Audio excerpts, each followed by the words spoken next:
Hello दोस्तों, ऐसे ही बेहतरीन कहानी सुनने के लिए हिडन स्टोरी एक्सप्लेनर को सब्सक्राइब कीजिए।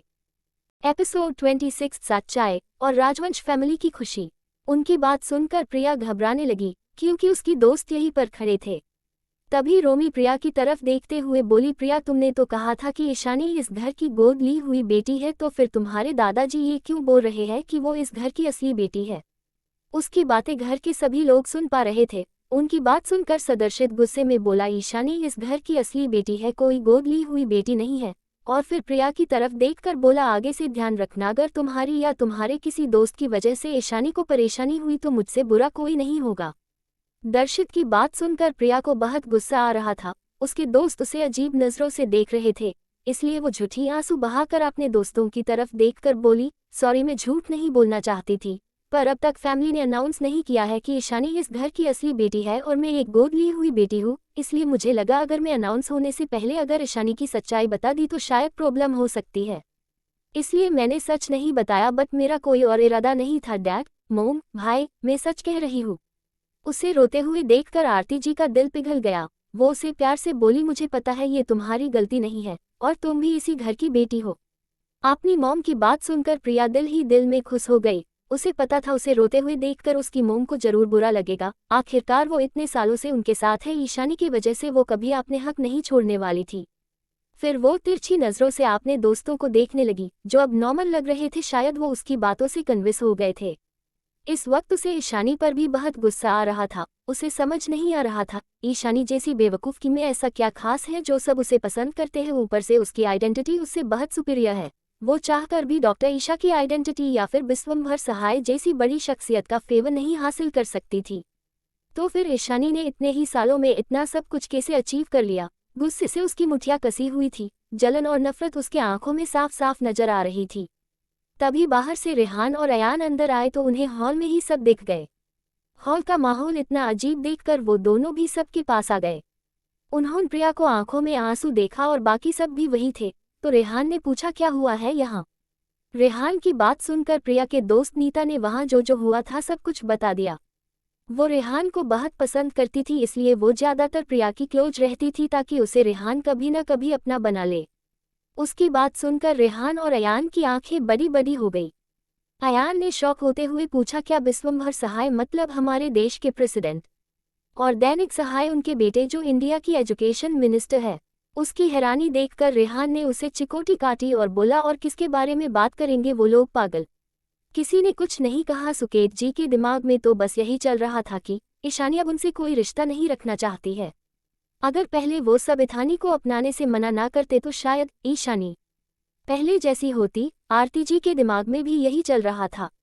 सब शौक में भी थे कि इतने बड़े बड़े लोग ईशानी के साथ जुड़े हुए हैं और उसे अपना मानते हैं और ईशानी के लिए कुछ भी करने को तैयार है।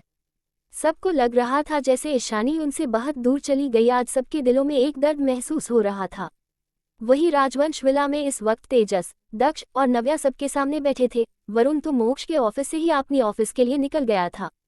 गैस करिए दादी, आज मैंने मोक्ष भाई के ऑफिस में किस मिली, अगर आपको पता चला तो आप भी खुश हो जाएंगे। नव्या ने खुशी से चहकते हुए कहा। अच्छा, किससे मिले जो तुम इतने खुश हो? कल्पना जी ने एक्साइटेड होते हुए पूछा। तो कनक जी मुंह बनाते हुए बोली, तुम तो ऐसे खुश हो रही हो जैसे तुम मेरी पोता बहू से मिलकर आ रहे हो। ऐसे भी वो नालायक उसे मिलवाने तो ले जाएगा नहीं, कम से कम अगर मुझे बता दे कि मेरी पोता बहू कब वापस आ रही है तो मैं वहीं जाकर उससे मिल लूंगी। उनकी बात सुनकर नव्या, तेजस और दक्ष ने एक दूसरे को देखा। फिर नव्या बोली, हाँ दादी माँ, आपकी बात बिल्कुल सच है। हम आज जब मोक्ष भाई के ऑफिस गए थे तो हमने उन्हें मोक्ष भाई के ऑफिस में देखा। उसकी बात सुनकर कल्पना जी और कनक जी एक्साइटेड हो गए। नरेंद्र जी और अखिलेश जी भी अब इंटरेस्ट के साथ उनकी बात सुनने लगे। तभी तेजस बोला है, मेरी प्यारी दादी माँ, वो बिल्कुल सच कह रही हैं। हम सब आज भाभी से मिले थे। सच में? तो तुम सब ने मुझे क्यों फोन नहीं किया? मुझे भी अपनी होने वाली बहू से मिलना था, कल्पना जी ने मुंह फूलते हुए कहा। तो कनक जी भी उनका साथ देते हुए बोली, हाँ हम दोनों ही वहां आ जाते अपनी पोता बहू से मिलने, तुम सब किसी काम के नहीं हो। उनकी बात सुनकर दक्ष बोला, मोम दादी माँ, हमें खुद नहीं पता था कि वहां हमें भाभी जी मिल जाएंगी, और ऊपर से मोक्ष भाई हम सबको गुस्से से घूर रहे थे, तो हम सब आपको क्या ही बताते। वो तो हम भाई के आसपास भी नहीं जाने दे रहे थे, पर भाभी बहुत स्वीट और प्रीटी है, उन्होंने हम सब से अच्छे से बात किया। तभी दादाजी बोले, तुम सब ने उससे बात किया क्या? वो जी कॉर्पोरेशन की सीईओ ही थी। तभी नव्या अपना फोन निकल कर बोली, आप सबको अगर विश्वास न हो तो मैंने उनकी फोटो लिया है, आप सब खुद ही देख लीजिए। इतना कहकर उसने अपने फोन में ली हुई ईशानी की फोटो सबको दिखाने लगी। ईशानी की फोटो देखकर कल्पना जी और कनक जी की आंखों में चमक आ गई। अखिलेश जी और नरेंद्र जी को भी ईशानी पसंद आ रही थी। ऐसे भी उनका पोता आज तक किसी लड़की के करीब नहीं गया। अगर वो इस लड़की के इतने करीब है, इसका मतलब वो सच में ईशानी से बहुत ज्यादा प्यार करता होगा। दोनों के मन में ही खुशी की लड्डू फूट रहे थे, पर वो किसी के सामने ज्यादा जाहिर नहीं कर रहे थे। वाह, मेरी होने वाली बहू कितनी सुंदर है, किसी की नजर ना लगे मेरी बहू को, कल्पना जी ने ईशानी की फोटो देखते हुए बोला। हाँ, आखिर पसंद किसकी है? मेरे पोते की पसंद है तो इसे खास तो होना ही चाहिए थे, कनक जी ने बलाया लेते हुए बोली। ऐसे ये बहुत छोटी नहीं लग रही है, इतनी कम उम्र में इतनी बड़ी सफलता हासिल करना कोई नॉर्मल बात नहीं है, अखिलेश जी ने गुरूर के साथ कहा, जैसे कहना चाहते हो मेरी बहू सबसे काबिल है। उनकी बात सुनकर नव्या बोली, हाँ डैड, ईशानी भाभी अभी सिर्फ 21 वर्ष की है, दक्ष भाई की एज की। उसकी बात सुनकर कनक जी बोली, मेरी बच्ची तो बहुत छोटी है, पता नहीं ये मेरी पोते को पसंद करेगी या नहीं। अब उन्हें अपने पोते के लिए चिंता होने लगा था। तभी दक्ष बोला, दादी माँ ये डाउट तो मुझे भी है, भाई 29 वर्ष के है और भाभी सिर्फ 21 साल की, अगर उन्होंने भाई को पसंद नहीं किया तो क्या होगा? तभी नव्या बोली, ऐसा कुछ नहीं है, मुझे तो लगता है ईशानी भाभी भी भाई को बहुत पसंद करती है। मैंने उनकी आंखों में भाई के लिए प्यार देखा है, वो दोनों एक दूसरे को चुपके चुपके से देख रहे थे। उसकी बात सुनकर दादी माँ थोड़ी शांत हो गई। उन्हें हमेशा मोक्ष की शादी की चिंता ही लगी रहती, वो बस जल्द से जल्द मोक्ष की शादी के बाद अपने परपोता देखना चाहते थे। तभी नरेंद्र जी बोले, ये बच्ची बहुत काबिल है, इतनी कम उम्र में इसने इतना सब कुछ हासिल कर लिया, वो भी सिर्फ 4 सालों में। मेरे पोते ने आखिरकार अपने लिए एक हीरा ढूंढ ही लिया। सभी बहुत खुश थे और ईशानी से मिलने के लिए भी एक्साइटेड थे, सब ईशानी से बात करना चाहते थे। वही रजवंश कॉर्पोरेशन में दीप्ति सुबह से बहाना ढूंढ रही थी मोक्ष के ऑफिस में जाकर उसे इम्प्रेस करने के लिए। वो यहाँ सिर्फ मोक्ष की दिल जीतने के लिए आई थी, यहाँ पर तो उसे किसी नॉर्मल एम्प्लॉय की तरह ट्रीट किया जा रहा था। उसे बहुत गुस्सा आ रहा था, वो कुछ भी करके मोक्ष के आसपास रहना चाहती थी। अभी के लिए इतना ही। दीप्ति ने कुछ सोचा, फिर उसकी आंखों में चमक आ गई। उसने खुद को सही किया और अपना मेकअप ठीक करके मोक्ष के केबिन की तरफ जाने लगी। वही मोक्ष अपने कैबिन में बैठा अपनी फोन में नव्या की भेजी हुई फोटो देख रहा था, जिसमें वो और ईशानी बहुत करीब थे। उसके होठों पर इस वक्त स्माइल थी जो उसे और ज्यादा अट्रैक्टिव बना रहा था। को देखकर कह ही नहीं सकता ये वही मोक्ष है जो हर वक्त सीरियस रहता है। तभी डोर पर नॉक की आवाज से वो इरिटेट होकर आखिर बार ईशानी की फोटो को देखता है और फिर से अपना फेस सीरियस बना देता है। कम इन, इतना बोलकर वो फोन को साइड में रख देता है। तभी दीप्ति बड़े स्टाइल के साथ अंदर आ गई। जब मोक्ष की नजर डोर से अंदर आ रही दीप्ति पर गई तो उसकी आंखें सिकुड़ गई। वही दीप्ति ने जब मोक्ष के हैंडसम चेहरे को सामने देखा तो वो उसमें खो गई। तभी मोक्ष की आवाज से वो अपने होश में वापस आए। मिस दीप्ति, आप मेरे केबिन में क्या कर रहे हैं? सवाल पूछते वक्त मोक्ष का आवाज बहुत ज्यादा कोल्ड था। वही दीप्ति मोक्ष के पावरफुल और को महसूस कर पा रही थी।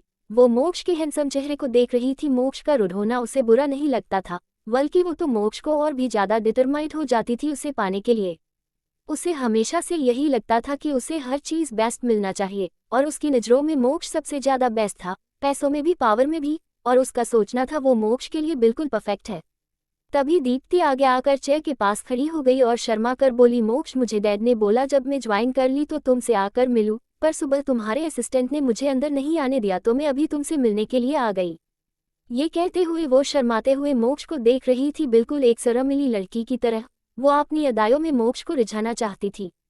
उसे पता था आज तो मोक्ष उसकी खूबसूरती को जरूर नोटिस करेगा और उससे इम्प्रेस भी हो जाएगा, इसलिए तो वो अपनी थाई से ऊपर तक की एक शॉर्ट ड्रेस पहन रखी थी और चेहरे पर ढेर सारा मेकअप भी लगा रखा था।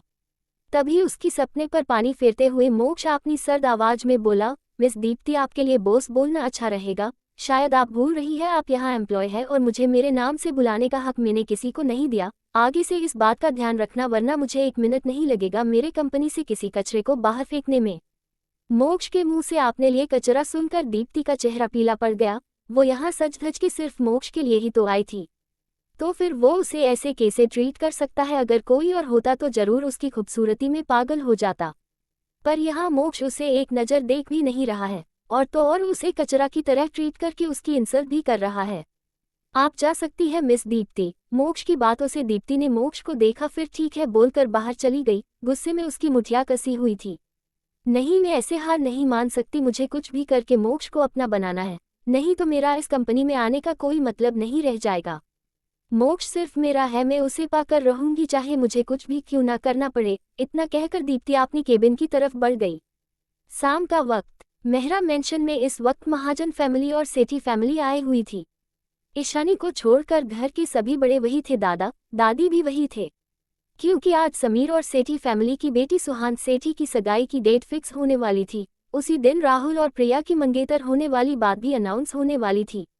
सुहाना और समीर दोनों एक दूसरे को पसंद करते थे। सुहाना बाकी लड़कियों की तरह घमंडी बिल्कुल नहीं, वो एक अच्छी सुलझी हुई लड़की थी, जिस वजह से समीर भी उसे पसंद करने लगा था।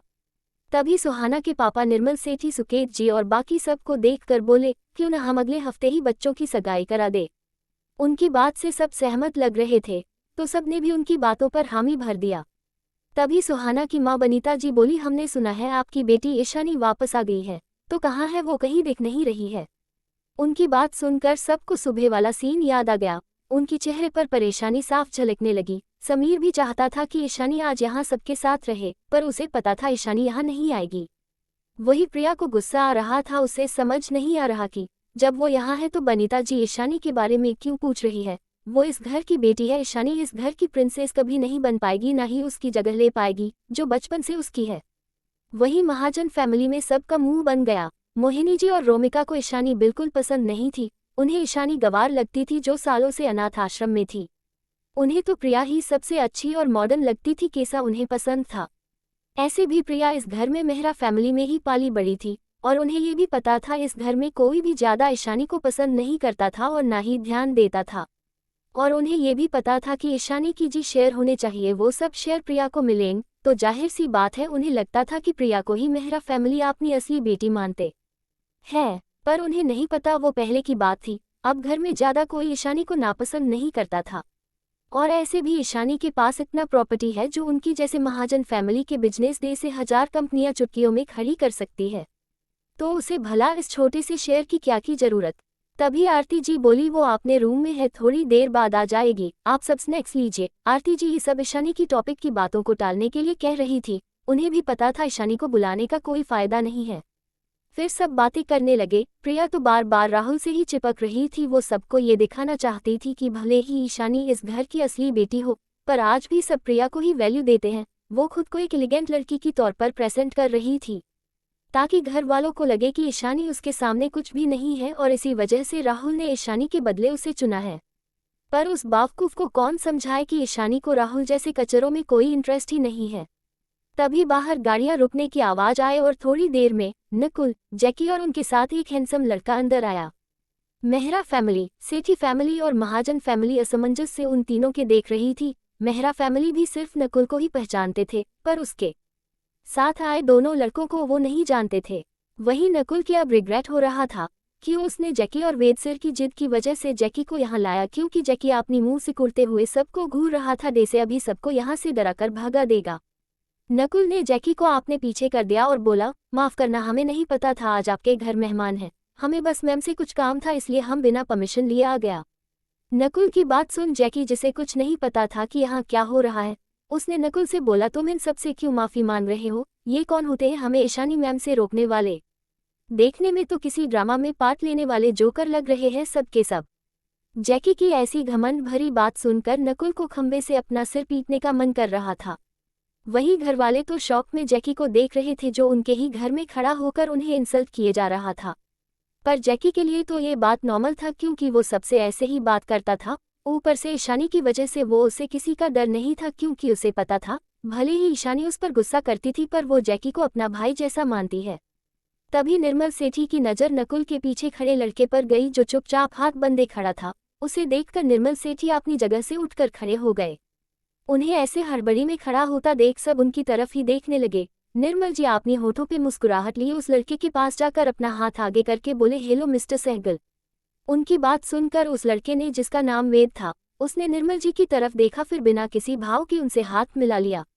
वही बाकी सब ने जब निर्मल जी को उस कम उम्र के लड़के रिस्पेक्ट से हाथ मिलते हुए देखा, तो राकेश महाजन ने आगे आकर पूछा, मिस्टर सेठी, क्या आप उन्हें जानते हैं? उनकी बात सुनकर निर्मल जी हल्की स्माइल करते हुए बोले, हाँ, ये सहगल फैमिली के बेटे वेद सहगल है। उनकी बात सुनकर सब वेद की तरफ आश्चर्य से देखने लगे, क्योंकि सबको पता था कि सहगल फैमिली कितनी बड़ी फैमिली है। इनकी फैमिली ज़्यादातर आर्मी में है, जिसकी वजह से इनकी इन्फ्लुएंस बड़े बड़े बिजनेसमैन से भी कहीं ज़्यादा है। उनकी फैमिली बिजनेस में भी है और इनके फैमिली की एल्डर की हर एक फैमिली इज्जत करती। ये कह सकते हैं कि इनकी फैमिली से बड़े बड़े लोग भी अच्छा संबंध बनाकर रखना चाहते थे। पर किसी को समझ नहीं आ रहा था कि वेद सहगल यहाँ क्या कर रहा है। तभी राकेश महाजन चापलूसी करते हुए सुकेत जी से बोला, अरे सुकेत जी, आपने तो हम बताया ही नहीं कि मिस्टर वेद सहगल यहाँ आने वाले हैं। इस वक्त राकेश और महाजन फैमिली की आंखें लालच से चमक रही थी। मेहरा फैमिली बिजनेस में उनके बराबर ही था, इसलिए उन्हें ऐसा लग रहा था अगर मेहरा फैमिली ने वेद सहगल को यहाँ बुलाया है तो वो भी इस बात का फायदा उठा सकते हैं। अगर एक बार वो सहगल फैमिली की नज़र में आ गए तो पक्का आगे उन्हें बिजनेस में बहुत ज़्यादा फायदा होने वाला था। उनकी बात सुनकर सुकेत जी भी कंफ्यूज हो गए। वो तो वेद सहगल को पहचानते भी नहीं थे, क्योंकि ऐसी बड़ी बड़ी आर्मी फैमिली ज़्यादातर बिजनेस इवेंट में आते ही नहीं थे, तो वो उसे कैसे बुला सकते हैं। उन्होंने असमंजस में निर्मल जी की तरफ देखा। उन्हें लग रहा था इतनी बड़ी फैमिली का बेटा जरूर सेठी फैमिली के बुलाने से आया होगा। वही प्रिया और रोमिका की आंखों में चमक आ गई थी। प्रिया तो वेद की हैंडसम चेहरे से अपनी नजरें ही नहीं हटा पा रही थी। उसे अब राहुल को चूज करने का अफसोस होने लगा था। अगर वेद सहगल जैसा पावरफुल बैकग्राउंड वाला लड़का उसे मिल गया तो वो जरूर राहुल को छोड़ देगी। वही रोमिका भी वेद को देखकर शर्मा रही थी। उसे हमेशा से वेद जैसा हैंडसम और पावरफुल लड़की ही चाहिए था। तभी मोहिनी जी ने रोमिका को इशारा किया तो रोमिका तुरंत उनका इशारा समझ गई, क्योंकि दोनों माँ बेटी एक जैसी थी, चालक और अपने से पावरफुल दूसरों की चापलूसी करने वाली। रोमिका अपनी शर्ट ग्रास को और नीचे खींचते हुए आगे चली आई। जब उसकी क्लीवेज साफ साफ दिख रहा था, उसने वेद की अटेंशन खुद पर लाने की कोशिश करते हुए बोली, हेलो मिस्टर वेद, क्या आप यहाँ किसी के बुलाने पर आए हैं? उसकी बातें सुनकर भी वेद ने अनसुना कर दिया। उसे ज्यादा किसी से बात करना पसंद नहीं था। वो सिर्फ उनसे बात करता था जिन्हें वो अपना मानता था। वेद की ऐसे इग्नोर करने से रोमिका को अपनी इंसल्ट महसूस हो रही थी। वही जैकी और नकुल को हंसी आ रही थी। वही प्रिया को भी बड़ा मजा आ रहा था। उसने मन ही मन सोचा, इसे क्या लगता है ये इतनी आसानी से मिस्टर वेद की अटेंशन पा सकती है? ये तो आज सिर्फ मुझे देखने वाले हैं। अगर ये मेरी खूबसूरती के जाल में फंस जाएंगे, उसके बाद में चाहूँ तो राहुल को अपनी जिंदगी से यूं निकाल कर फेंक सकती हूँ। उसे इस वक्त बहुत प्राउड फील हो रहा था। उसे लग रहा था उसके डैड ने ही किसी वजह से मिस्टर सहगल को यहाँ बुलाने में कामयाब रहे हैं। तो प्रिया तो उनकी बेटी है, इस वजह से जरूर मिस्टर सहगल उस पर ध्यान देंगे। इतना सोचकर वो मुस्कुराते हुए आगे चली गई। तभी किसी की कठोर आवाज हॉल में गूंज गई, यहाँ क्या हो रहा है? जब सब ने आवाज की दिशा में मुड़कर देखा तो ये ईशानी थी, जो अपनी इमोशनलेस फेस के साथ नीचे आ रही। उसके आसपास का ऑरा बहुत कोल्ड था। ब्लैक आउटफिट में वो किसी क्वीन की तरह लग रही थी। सबकी आंखें मानो एक पल के लिए ईशानी की खूबसूरती में खोसी गई। राहुल तो अपनी हवस भरी नजरों से ईशानी को देख रहा था। जब प्रिया ने राहुल को ईशानी को ऐसे घूरते हुए पाया तो उसकी तन बदन में जैसे आग लग वो तुरंत वेद की तरफ ना जाकर राहुल के पास जाकर खड़ी हो गई और उसकी हाथ को कस के पकड़ लिया। वही सोहन सेठी, जो वही अपनी बहन सुहाना के पास खड़ा था, वो तो ईशानी की खूबसूरती देख किसी खूबसूरत सपने में चला गया था। उसने आज तक ईशानी जितनी खूबसूरत लड़की नहीं देखा था। सोहन को ऐसा लग रहा था जैसे आज उसकी तलाश पूरी हो गई और उसकी सपने की राजकुमारी उसे मिल गई। तभी जैकी, जो सबको ऐसे ईशानी की तरफ देखकर कुड़ रहा था, वो जल्दी जाकर ईशानी के आगे खड़ा हो गया ताकि कोई ईशानी को देख न पाए। ईशानी के सामने जैकी को खड़ा देखकर सब होश में आए। तभी जैकी बोला, Ishani ma'am, I miss you. आप अपने भाई को ऐसे अकेले दिल्ली में छोड़कर कैसे आ सकते हैं? पहले तो मैं लंदन में था, फिर आपने बुलाया तो मुझे लगा अब आप गुस्सा नहीं हो, पर आप तो मुझे अकेले छोड़कर इस केले के छिलके को अपने साथ यहाँ मुंबई ले आए। उसने नकुल की तरफ उंगली पॉइंट करते हुए बोला। उसकी बात सुनकर नकुल गुस्से से उसे घूरने लगा। ये बच्चा हमेशा उसकी इंसल्ट करता रहता था। उसने सोच लिया था यहाँ से जाने के बाद वो इस जैकी को अच्छे से सबक सिखाएगा, पर जैकी को किसी से कोई फर्क नहीं पड़ रहा था। वो तो किसी छोटे बच्चे की तरह ईशानी के सामने अपनी शिकायतों का पिटारा खोलकर खड़ा था। तभी प्रिया अच्छी बनने का नाटक करते हुए बोली, ईशानी, तुम ऐसे कैसे बदतमीज लोगों से रिश्ता रख सकती हो और उन्हें घर बुला सकती हो? ये लड़का बहुत बदतमीज है। उसकी बात सुनकर ईशानी गुस्से से उसे घूरने लगी। वो जैकी के खिलाफ कुछ नहीं सुनना चाहती थी। उसकी ऐसी नज़र से तो एक पल के लिए प्रिया डर गई। एक वही महाजन फैमिली को तो ईशानी की इंसल्ट करने का मौका चाहिए था। मोहिनी जी ताना मारते हुए बोली, क्या तुम अनाथ आश्रम में रहकर ऐसे ही बदमाश लोगों से दोस्ती करती थी? उनकी बात सुनकर जैकी, जो हमेशा बच्चों की तरह बिहेव करता था, उसे अब बुरा लगने लगा। जब ईशानी ने जैकी की मायूस चेहरे को देखा तो उसकी गुस्से की ज्वाला फूट पड़ा। वहां की टेम्परेचर गिरता हुआ महसूस हो रहा था। जो उसके साथ थे वो उनकी केयर करती थी, खास करके जैकी। मिसेस महाजन, लगता है आप मेरी बातों को भूल गए हैं और अपना हक भी भूल गए हैं। लगता है आपको अपनी सो कॉल्ड फैमिली, बिजनेस और खुद में से किसी से भी प्यार नहीं है, इसलिए आप मेरे सामने मुंह खोलकर खुद को बर्बाद करना चाहते हैं। उसकी इतनी क्लॉड टोन और डेंजरस ऑरा महसूस करके सबको डर लगने लगा। मोहिनी जी को ईशानी की पहले कही गई बातें याद आ गई तो एक पल के लिए डर से कांप गए।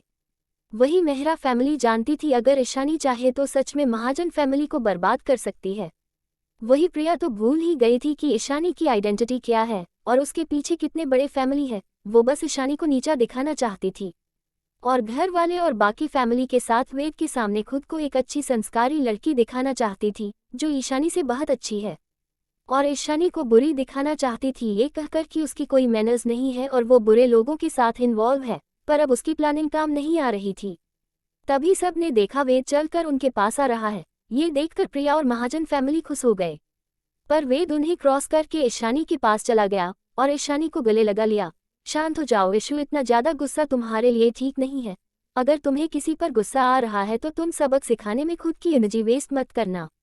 तुम बस मुझे बोल देना, जो भी तुम्हें परेशान करेगा तुम्हारा भाई उन सबको सबक सिखा देगा।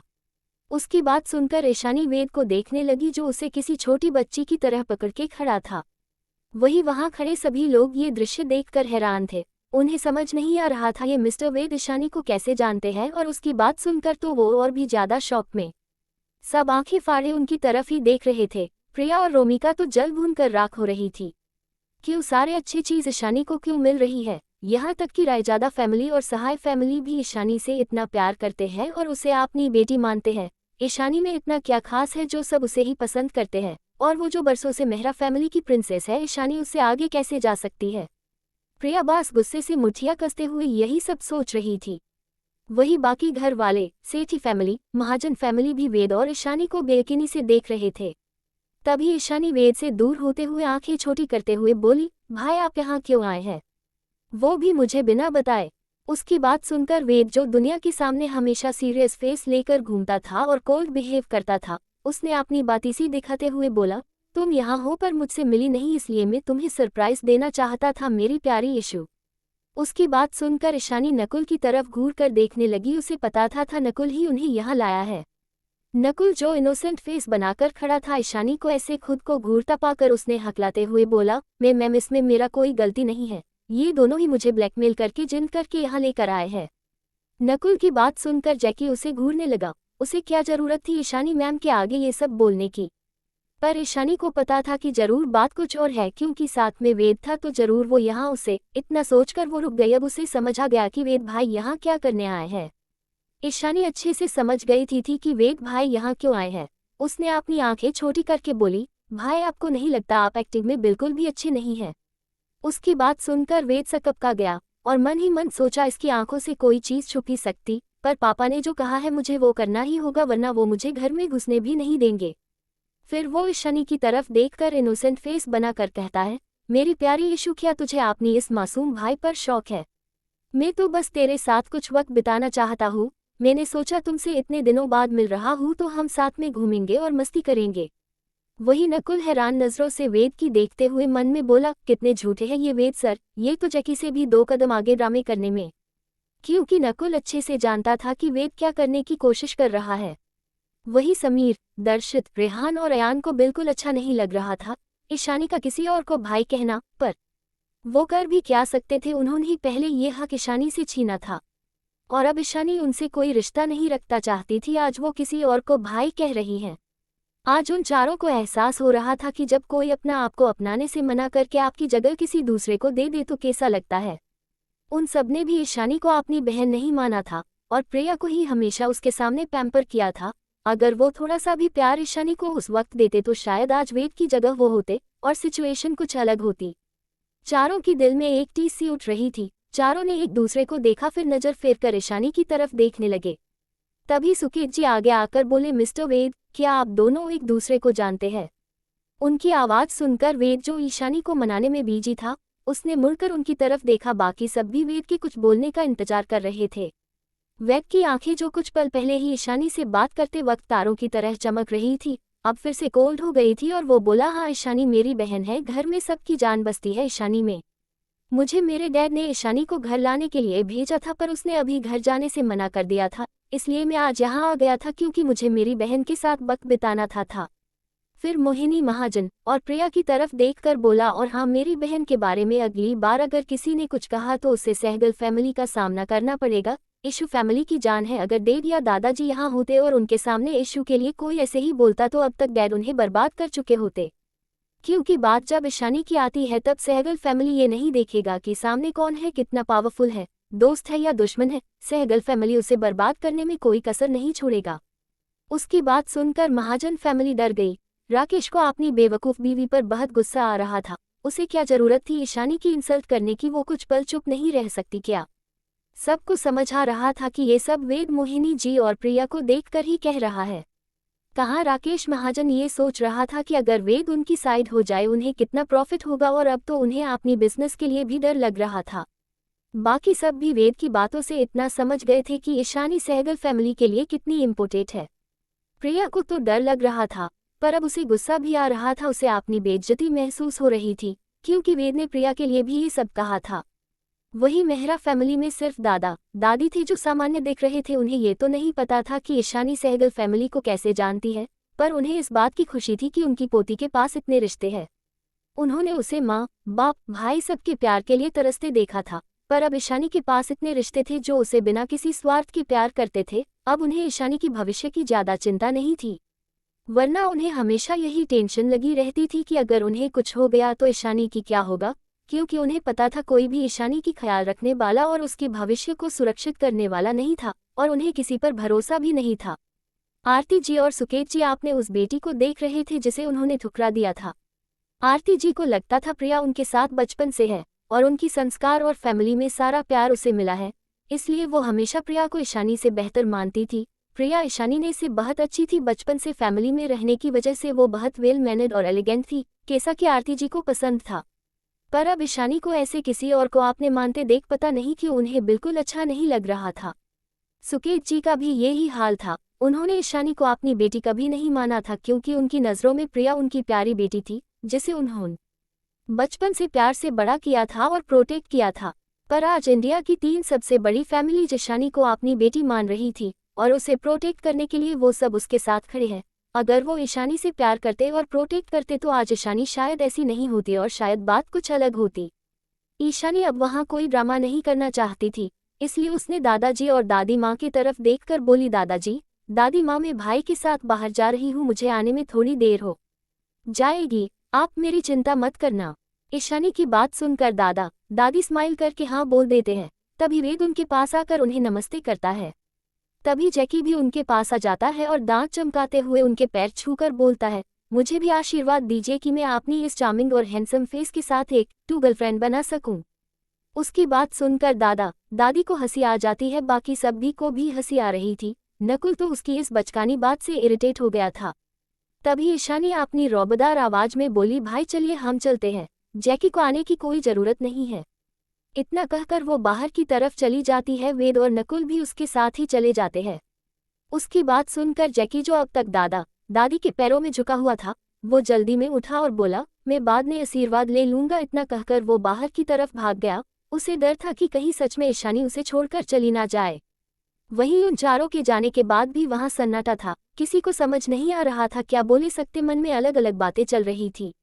जहां सुकेत जी और आरती जी के मन में थोड़ी गिल्ट थी, वही चारों भाइयों के दिल में भी थोड़ा दर्द था। वही महाजन फैमिली के सभी लोग शौक थे और ईशानी के बदले प्रिया को चुनने का अब उन्हें थोड़ा पछताना हो रहा था। अगर प्रिया के बदले ईशानी उनकी घर की बहू होती तो वो सहगल फैमिली की गुड बुक में जाते। सहगल फैमिली के लिए ईशानी बहुत इम्पोर्टेंट थी, जिसका फायदा उन्हें भी मिलता, उनकी रुतबा और बिजनेस में इन्फ्लुएंस और भी बढ़ जाता। राहुल के मन भी थोड़ा पछतावा हो रहा था। ईशानी की खूबसूरती के आगे प्रिया बिल्कुल फीकी थी, पर प्रिया मेहरा फैमिली की प्रिंसेस थी, जिसलिए उसने उसे चुना था। पर ईशानी तो सहगल फैमिली की चहेती है, जो फैमिली महाजन और मेहरा फैमिली डे से 100 फैमिली को आराम से खरीद सकते हैं। अगर वो प्रिया के बदले ईशानी से शादी कर लेता तो उनका फैमिली बिजनेस रातों रात आसमानों की ऊंचाइयों तक पहुंच जाती। ईशानी की खूबसूरती तो उसकी आंखों में जैसे बस गई थी। उसने अपने पास खड़ी प्रिया को देखा, जो ईशानी के आसपास भी नहीं थी, ना ही खूबसूरती में और न ही इन्फ्लुएंस में। उसने मन ही मन डिसाइड किया वो ईशानी को इम्प्रेस करने की कोशिश करेगा। अगर एक बार इथानी उसके प्यार में पड़ गई तो वो प्रिया को अपनी जिंदगी से उसी वक्त निकाल कर बाहर फेंक देगा। पर उसे कौन बताए, उसका ये दिवा स्वप्न कभी सच नहीं होगा। ईशानी ऑलरेडी मोक्ष नाम की डेविल की दिल है, और अगर इस वक्त मोक्ष यहाँ होता और राहुल के मन में चल रहे ख्याल को जान जाता तो अब तक वो राहुल को काटकर चिलकों को खिला चुका होता। वही जब प्रिया ने राहुल की नज़र खुद पर देखा तो उसे लगा राहुल उसे प्यार से देख रहा है, इसलिए वो शर्मा गई। राहुल अब भी उसकी बहुत काम आने वाला था, इसलिए वो राहुल को अपने हाथ से जाने नहीं देगी। पर उसे क्या पता कि राहुल उसे देखकर क्या सोच रहा है। प्रिया को इसे शर्माते देख राहुल को समझ आ गया कि ये कुछ उल्टा ही सोच रही है, पर उसने भी स्माइल करके उसे देखा, फिर दूसरी तरफ देखने लगा। सभी अब तक शौक में थे। तभी निर्मल सेठी ने कहा, भाई साहब आपने तो कभी बताया नहीं कि ईशानी और सहगल फैमिली के बीच इतना गहरा रिश्ता है। उनकी बात सुनकर सब अपने होश में आए। वही सुकेत जी को तो समझ ही नहीं आ रहा था कि क्या जवाब दे, क्योंकि उन्हें तो ईशानी और सहगल फैमिली के बीच रिश्ते के बारे में कुछ पता ही नहीं था। उन्होंने बात को बदलते हुए बोला, वो ईशानी अभी घर आई है, इसलिए हमने इस बारे में ज़्यादा नहीं पूछा। आप बैठिए, हमें आगे एंगेजमेंट के बारे में भी बात करनी है। वही निर्मल सेठी की नज़र अपने बेटे पर थी, जो अब भी बाहर की तरफ देख रहा था। उन्होंने सोहन को ईशानी को देखते हुए देखा। वैसे भी निर्मल जी और उनकी फैमिली बहुत अच्छी थी। उन्हें ना तो ज़्यादा लालच था, ना ही चाह। अगर उनका बेटा ईशानी को पसंद करता है और ईशानी भी मान जाएगी तो वो उन दोनों की शादी करवा देंगे। कुछ देर बाद महाजन फैमिली और सेठी फैमिली मेहरा मेंशन से चले गए। अब हॉल में सिर्फ मेहरा फैमिली ही मौजूद थे। सुकेत जी रविकांत जी और प्रभा जी की तरफ देखकर बोले, माँ पापा, क्या आपको भी पहले से पता था सहगल फैमिली और ईशानी के रिश्ते के बारे में? उनकी बात सुनकर रविकांत उन्हें देखते हुए बोले, नहीं, हमें इस बारे में नहीं पता था। अगर पता होता तो भी हम तुम सबको इस बारे में नहीं बताते। आप ऐसा क्यों कह रहे हैं पापा? आपको नहीं लगता हमें भी ईशानी के बारे में सब कुछ पता होना चाहिए? आरती जी ने थोड़ा इरिटेट होकर पूछा। उनकी बात सुनकर दादी माँ ने आराम से टॉट मारते हुए बोली, क्यों, तुम सबको मेरी पोती के बारे में क्यों जानना है? शायद तुम सब भूल गए हो, ये तुम सभी थे जिन्होंने उसे अपनाने माना कर दिया था। वो तुम सभी थे जो मेरी प्यारी सी बच्ची को हर वक्त दर्द देते थे। ये तुम सभी थे जिन्होंने मेरी बच्ची को छोड़कर अपनी गोद ली हुई कचरे को प्यार करते थे। अरे तुम सब ने तो उस पर एक बार भरोसा भी नहीं किया। अच्छा हुआ को मेरी ईशानी यहाँ से चली गई। आज उसके पास रिश्तों की कमी नहीं है, और जब वो उन सबके साथ खुश है तो तुम लोगों को उसके बारे में जानने की कोई ज़रूरत नहीं है। इतना कहकर दादी माँ और दादाजी अपने रूम की तरफ चले गए। वही फैमिली में सभी उनकी बातों से सुन पड़ चुके थे। सबको रिग्रेट के साथ साथ थोड़ा दुख भी हो रहा था। वही प्रिया तो गुस्से में अपनी मुठियाँ कस रही थी। वो इस घर की प्रिंसेस थी, पर आज ईशानी की वजह से उसे दादी माँ ने कचरा कहा, ये उसे बर्दाश्त नहीं हो रहा था। ईशानी के लिए उसकी दिल में को गुस्सा और नफरत थी, वो पल पल और भी ज़्यादा बढ़ रही थी। उसने अपनी नफरत को दबाया और मासूम शकल बनाते हुए अपनी आंखों में आंसू लिए अपने मोम, डैड और भाइयों की तरफ देखने लगी। उसे लगा सब उसे कंसर्न करेंगे, पर किसी ने भी उसकी तरफ देखा भी नहीं। सब अपने रूम की तरफ चले गए। प्रिया बस देखती रह गई। गुस्से में उसकी नाखून उसकी स्किन में घुस रहे थे। उसने पैर पटकते हुए उस तरफ देखा जहां इसके पेरेंट्स जा रहे थे, फिर अपनी रूम की तरफ चली गई। वही दूसरी तरफ एक नाइट क्लब में जहां हर तरफ शोर शराबा था, वहां पर ज्यादातर हाई सोसाइटी के लोग भरे हुए थे। वही कोने की एक टेबल पर 4 लोग बैठे हुए थे, कोई और नहीं ईशानी। वेद, जैकी और नकुल थे। सभी लड़कों की नजरें ईशानी पर थी। ईशानी की खूबसूरती सबको अपनी और अट्रैक्ट कर रही थी, पर उसकी कोल्ड वॉर की वजह से कोई उनके पास नहीं आ रहा था। ऊपर से जैकी बार बार ईशानी के सामने इधर उधर हो रहा था, ताकि कोई भी ईशानी को देख ना पाए, क्योंकि वो सबको अपनी बॉस की तरफ देखता पाकर चिढ़ रहा था। वही वेद उसके पास चिपका हुआ बैठा था। आज वो एक पल के लिए भी ईशानी के पास से दूर नहीं हो रहा था।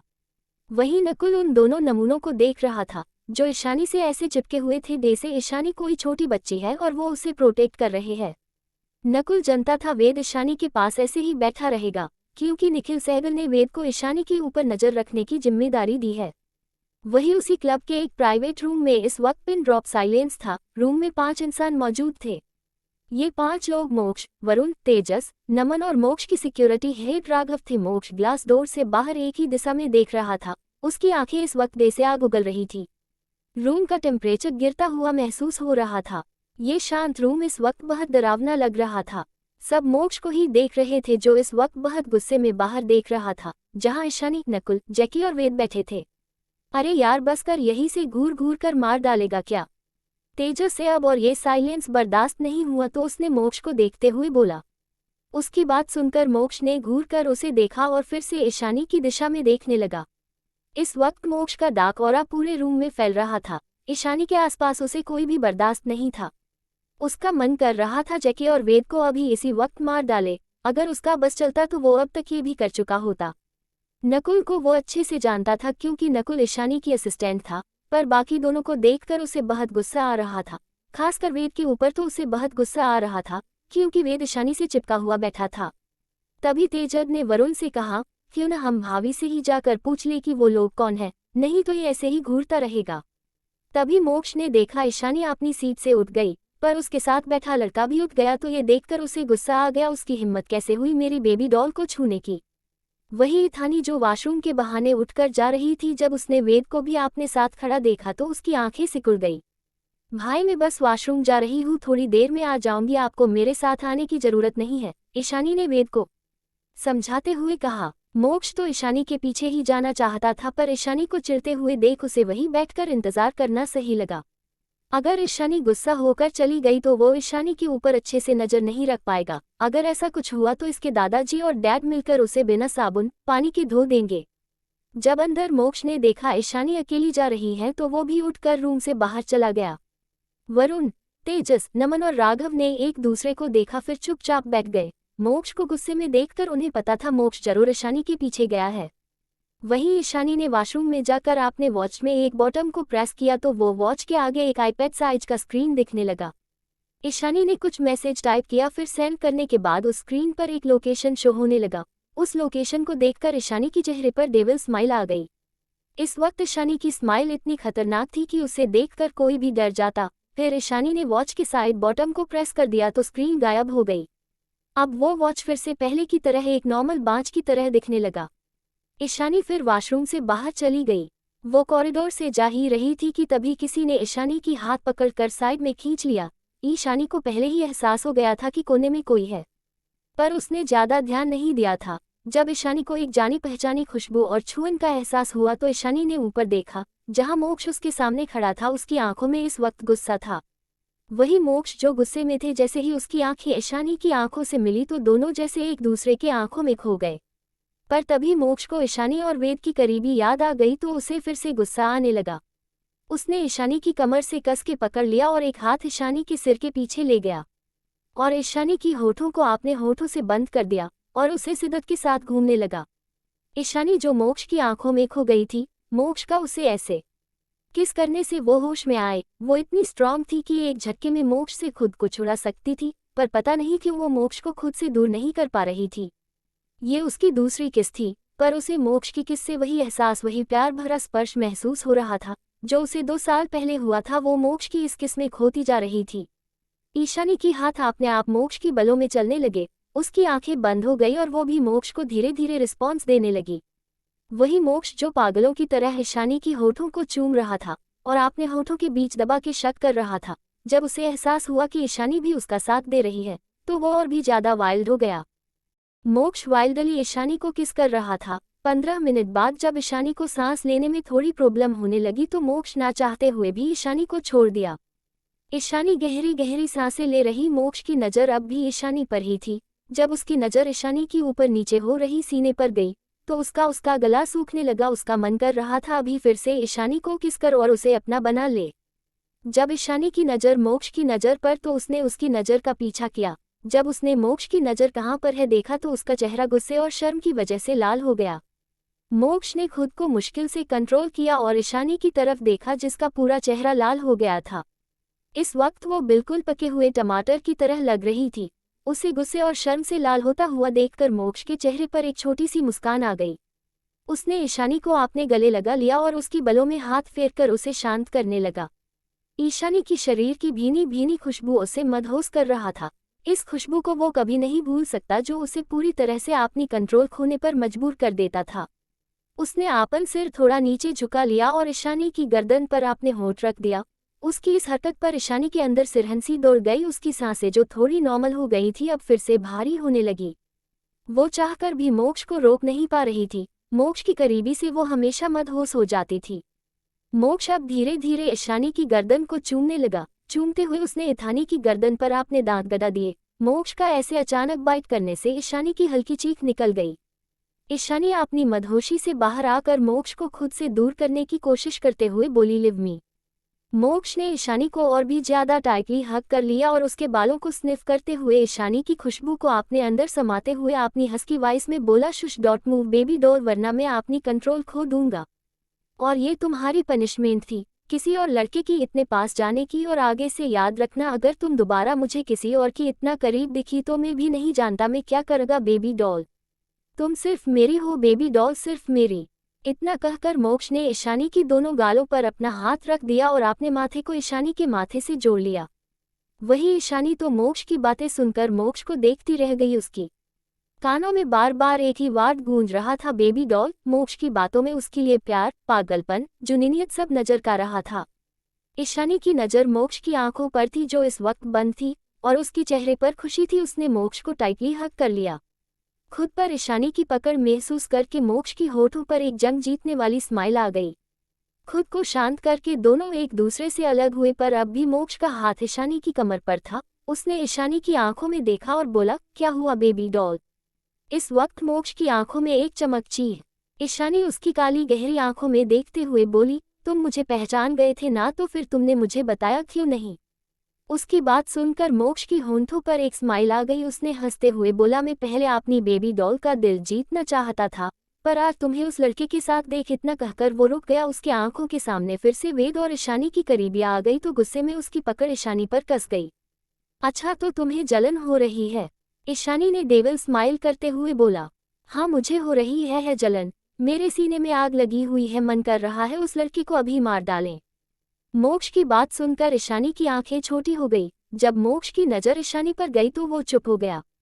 तभी ईशानी बोली, वो मेरा भाई है, उसके बारे में ऐसा सोचना भी मत। उसकी बात सुनकर कि उसके साथ बेटा लड़का ईशानी का भाई है, मोक्ष के दिल में खुशी की लहर सी उठी। फिर भी उसने गंभीर भाव से बोला, चाहे कोई भी, तुम किसी लड़के के इतना क्लोज नहीं जा सकती। मोक्ष की बातें सुनकर ईशानी की होंठों पर एक छोटी सी स्माइल आ गई। वो देख सकती थी मोक्ष उसके लिए कितना पॉसेसिव है। उसने मोक्ष को देखते हुए हंसते हुए बोली, रिलैक्स, तुम कुछ ज्यादा ही सोच रहे हो। किसी की हिम्मत नहीं है जो वो मेरे पास आए। वही मोक्ष तो ईशानी की स्माइल में जैसे खो सा गया था। उसने ईशानी को उससे मिलने बाद से कभी ऐसे खुलकर हंसते हुए नहीं देखा था। दोनों एक दूसरे की हाथ पकड़कर प्राइवेट रूम की तरफ चले गए। ईशानी ने मैसेज करके वेद को प्राइवेट रूम नंबर बताकर रूम में आने को बोल दिया। जैसे ही मोक्ष और ईशानी दोनों प्राइवेट रूम में एंटर हुए, वरुण, तेजस, नमन और राघव चारों की नज़र उन दोनों पर टिक गई जो एक दूसरे की हाथ पकड़कर आ रहे थे। उन दोनों को ऐसे साथ में हाथ पकड़कर आता देख चारों को जैसे शौक लग गया था। अभी कुछ देर पहले तो ये गुस्से में तमतमाते हुए रूम से गया था, जैसे आज ही किसी का मर्डर करके आने वाला हो, पर ये क्या यूं तो आराम से ईशानी भाई का हाथ पकड़कर आ रहा है। सब यही सोच रहे थे। चारों ने एक दूसरे को देखा पर किसी ने कुछ नहीं बोला। सब ने अपने फेस पर एक स्माइल चिपका लिया। हाय मिस ईशानी, मैं आपको याद तो हूं ना, हम सुबह मोक्ष के ऑफिस में मिले थे। इतना रहकर तेजस ने ईशानी तरफ हाथ बढ़ाया। मोक्ष ने जल्दी से ईशानी को दूसरे साइड कर दिया और घूर कर तेजस की हाथों को देखने लगा, जैसे तेजस कोई वायरस है और ईशानी को छूने से फैल जाएगी। मोक्ष की इस हरकत से सबको हंसी आ गई। सबको अपने ऊपर हंसता देख तेजस ने चिढ़ते हुए बोला, यार मैं सिर्फ हाथ मिला रहा था भाभी से, इसने इतना जलने की क्या बात है। फिर सबको देखते हुए गुस्से से मन ही मन बोला, हंस लो जितना हंसना है। अगर मैंने दादी माँ और आंटी से सबको डांट ना पड़वाई ना तो मेरा नाम तेजस सबरवाल नहीं। फिर वो फिर से अपनी जगह पर बैठ गए। मोक्ष ने बोल्डली सबको इग्नोर कर दिया और ईशानी के हाथ को पकड़ते हुए सोफे पर बैठ गया और ईशानी को हक कर लिया। सबकी आंखें हैरानी से फैल गई, क्या ये मोक्ष ही है ना। नमन और राघव तो आपने रागपास बॉस को ऐसे देखकर हैरान थे, क्या उनका बास सबके सामने आपने प्यार का शो ऑफ कर रहे हैं। वरुण और तेजस तो मन ही मन सोच रहे थे, इसने इतनी जल्दी भाभी से अपना प्यार का इजहार कर दिया क्या। दोनों ने एक दूसरे को देखा, फिर दोनों ने अपना सिर ना में हिला दिया। तभी रूम का डोर ओपन हुआ और वेद, जैकी और नकुल रूम के अंदर आ गए। पर अंदर का नजारा देख उन तीनों को भी एक बड़ा झटका लगा। तीनों को तो लगा था इस रूम में सिर्फ ईशानी ही होगी, पर यहाँ का नजारा तो बिल्कुल अलग था। नकुल मन ही मन सोच रहा था, है भगवान, ये मैं क्या देख रहा हूँ बॉस, वो भी मिस्टर मोक्ष के साथ। ये मेरी हेबल बहन ही है ना, कोई लड़का कैसे उसे गले लगा सकता है? और सबसे बड़ी बात, गले लगाने के बाद भी वो लड़का सही सलामत कैसे बच गया? जैकी का मुंह तो रोने जैसा हो गया था। क्या उसके बॉस ने उसे बिना बताए किसी लड़के को आपने लिए चुन लिया? ये तो उसका हक था, वो खुद ईशानी के लिए आपने पसंद का लड़का चुनता। तभी ईशानी की आवाज आए, अंदर आओ, ऐसे स्टैच्यू की तरह क्यों खड़े हो तुम लोग? ईशानी की बात सुनकर तीनों लोग होश में आए। तेजस वरुण और नमन के पास जाकर धीरे से बोला, क्या ये लोग भी हमारी तरह शौक में हैं? मोक्ष और ईशानी को साथ देखकर उसकी बात सुनकर दोनों ने उसे ऐसे देखा जैसे कहना चाहते हो, इसके अलावा और क्या रीजन हो सकता है? तीनों उन सबके पास आगे। वेद मोक्ष को गौर से देख रहा था। तब उसे याद आया कि ये तो मोक्ष राजवंश है। क्या उसकी प्यारी बहन अब मोक्ष राजवंश के साथ है? उसे इस बारे में कुछ क्यों नहीं पता? उसने जैकी और नकुल की तरफ जवाब की उम्मीद से देखा, पर नकुल क्या बोलता, उसे तो खुद अपनी डेविल बॉस और मोक्ष राजवंश को इतना क्लोज देखकर कुछ समझ नहीं आ रहा था।